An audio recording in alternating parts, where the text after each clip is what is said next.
बेवकूफ पुराना मेंढक। एक मुख्तसर इखलाकी कहानी।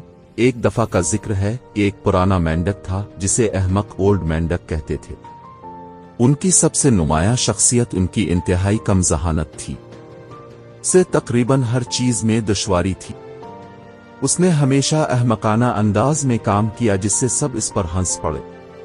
वो इसे एक बेवकूफ और बेकार मखलूक समझते थे। अपनी कम ज़हानत के बावजूद मेंढक बहुत मेहरबान था, क्योंकि वो अक्सर दूसरों की मदद के लिए अपने रास्ते से हिट जाता था, चाहे वो कभी कभी उनके मसाइल से गाफिल हो जाता था। वो फयाज और रहम दिल था। एक दिन बादशाह ने फैसला किया कि 5 सबसे ज़हीन तरीन जानवरों में क्विज मुकाबला मुनक्किद किया जाए।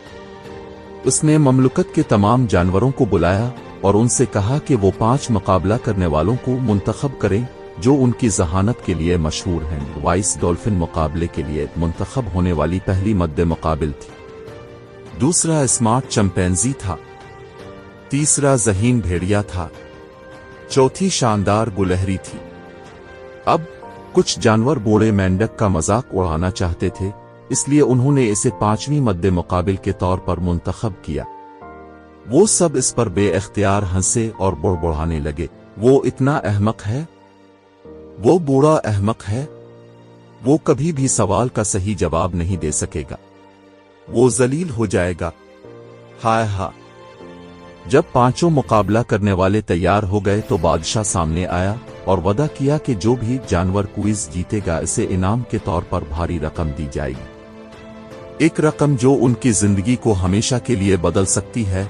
इसी लम्हे इसने सवाल किया, दुनिया में सबसे ज्यादा ताकतवर काटने के लिए कौन सा मुमा लिया जाना जाता है? तमाम मुकाबला करने वाले खौफनाक उलझन का शिकार हो गए। कई मिनटों तक कोई भी सही जवाब नहीं दे सका। उन्होंने कोशिश की और कोशिश की, लेकिन सब बेसूद। तभी बूढ़ा मेंढक चीखा, हिप्पोपोटामस। बादशाह ने मुस्कुराते हुए कहा, वाह, दुरुस्त, आपने क्विज जीत लिया। जानवर हैरान रह गए और यकीन न कर सके। उन्हें अचानक बूढ़े मेंढक की तरफ देखते हुए शर्म महसूस हुई। उन्होंने इतना कसूरवार महसूस किया कि उन्होंने इससे मुआफी मांगी। बाद में एक जानवर बूढ़े मेंढक के पास आया और पूछा, मुझे बताएं, आपको कोई सवाल का सही जवाब कैसे मालूम हुआ? उसने जवाब दिया, मुझे इसका जवाब नहीं मालूम था, ये सिर्फ किस्मत थी। मैंने देखा कि हिप्पोपोटामस मेरा केक खा रहा है, इसलिए मैंने इसका नाम चीख कर उसे रोकने के लिए कहा।